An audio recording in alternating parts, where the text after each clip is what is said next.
Hi, hello again. So here we go. Here's another one.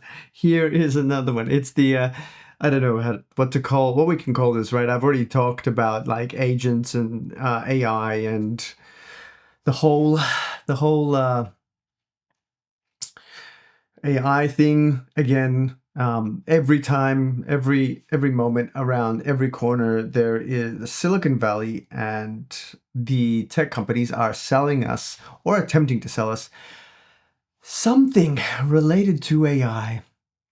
So this time it's not the reasoning models. This time it's agents, and not only is it agents, but it's agents that can do, apparently order a pizza for you online. And I'm like thinking, first thing that I thought was like, we've spent, $500,000, for example, training these AI models on your computer to order a pizza.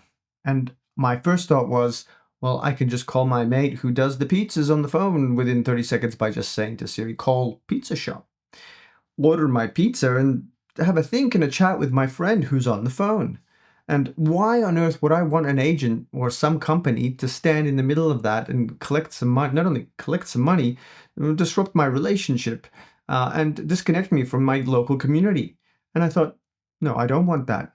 No one wants that. Like, or maybe if they do, they've bought into this Kool-Aid and don't realize that their lives are being stolen from. So this is the point where AI becomes malicious, not because of the technology itself, but because of the greed and the deep fear of these tech companies that they've got nowhere to grow because they don't. Where do they have to grow? We've got phones. We've got computers. We have them for email. We have them for spreadsheets. We have them for writing documents, and we've had those things for about 30, 40 years now. I mean, you've been able to send emails and write documents for easily 20, 30 years, right? So it's nothing new. But the only thing that's changed is just the kind of facade over the top of it, right? So it's not like we're gaining anything by buying these new computers from our internal standpoint in being able to do things. We can do more creative media. Yes, we can do video. I can do this video, YouTube. But I can do that, and I've been able to do it for 15 years. YouTube has been around for a while.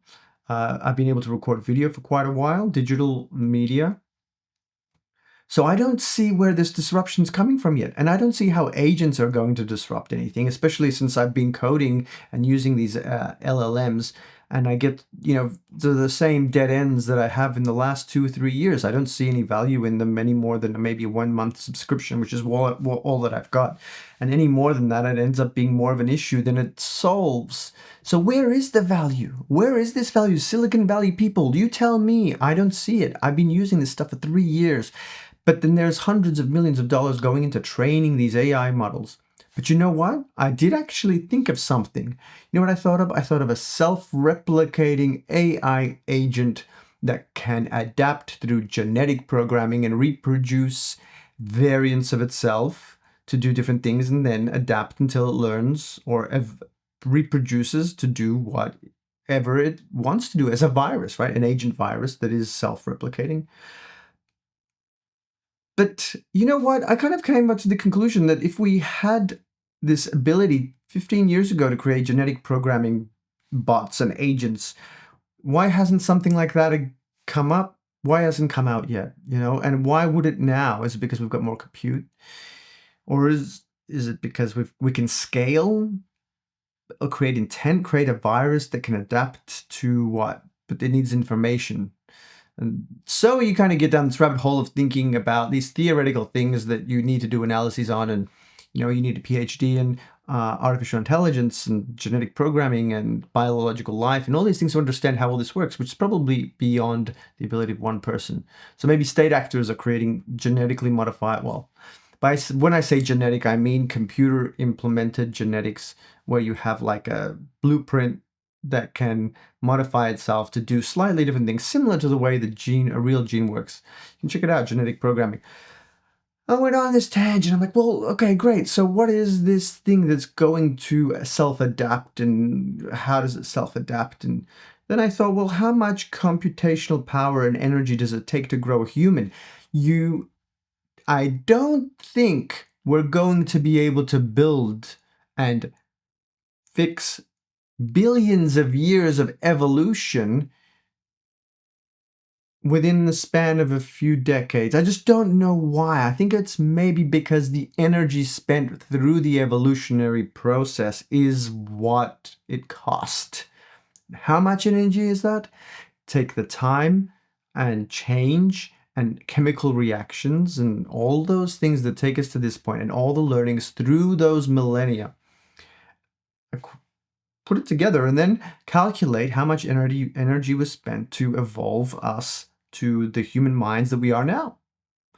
And we're creating these computers, which, okay, sure, I mean, we can tweak things, but we by as hell cannot create new entities that are self-replicating in any way that is more, I guess, powerful than, say, standard virus that you might have out in the world. And let me tell you something, right? If there was a virus that could destroy us all and replicate, it would have done so by now. But the problem with that, and it's likely it's already happened, is that these kind of viruses don't exist, because if they did, they would have destroyed themselves. A virus that destroys its host and replicates infinitely would destroy itself because it wouldn't have anywhere to live. The viruses need hosts. And then I kind of thought, well, there's this symbiotic relationship with AI and all of these things that we're building. Where the symbiosis, where are the things that it needs, where are the parts of it? And I thought, well, I don't really want to use an AI agent, so where do I fit into this picture? I'm into tech, I'm into dev, I like coding, I love coding. I'd love to build an AI agent with code, solve problems. So yeah, there we go. There is a need, but don't fall for the hype. It is just hype. I see actually people caught up, and sometimes I do myself, and I've gotten to a point where I have to say, for God's sake, get over this. It's like I am almost being pushed. I'm also almost sick of tech as a whole because of the fact there is so much push for AI. I don't see how Microsoft is going to survive their AI push, to be honest. Their computers have become slop plops. Like, they're just rubbish. Like this Copilot PC. Who thought that was a good idea? Nobody uses Copilot. I mean, at least Mac, for God's sake, they tried Apple Intelligence. It fell flat on its face, and I think good. I think they learned the hard way quick and didn't embed themselves in with this technology that just doesn't work, and we're still safe. We can still use this stuff. And then maybe there's another approach for, computers that you can interact with verbally and actions that you can take. But at the end of the day, there are things that I can do with my mouse, my hands, that are going to be faster than the things that I can do with my voice and talk to an AI or write to an AI for coding. So guys, don't worry about it. This whole disruption thing has been going on for 3 years, and you know what? It's still going, and I don't see it. I'm not seeing mass firings because of AI. I can hear people talking about it, but I don't see it. Maybe there's a lot of talk going on. But where do we see these agents replacing people when people want to interact with people, right? I'm doing this, and you're a person watching this, an AI. I don't want to film this so non-humans watch it. I want to film this so humans watch it and have something to reply to me with. And when I'm writing this operating system for mobile, I'm not using AI at all for it. I want to learn, and I want to do the right thing by my customers by understanding not only the technology, by understanding my customers' needs. I don't believe that I want a model, an LLM, to sit between me and the customer and the person I'm serving, because we're all serving each other. So on that note, I have to say, thanks for listening to my rant. I'm so sick and tired of all this AI hype, and I know I'm adding to it, but I promise this is going to be the last video for this year that I'm doing about AI, computational intelligence. This is the last one. And every year there's always something that comes up that's the hype, right? There was the original ChatGPT. Then there was the ChatGPT 4. There was the reasoning models. Now it's agents, and there's no real benefit that I've seen to any of it. And whatever benefit there is, might be some, but it's minimal, and there are certain use cases. Maybe that's the whole point, to try everything and see what sticks. But whatever Microsoft is doing, it's definitely not working. And that's it for today. Catch you later. Bye.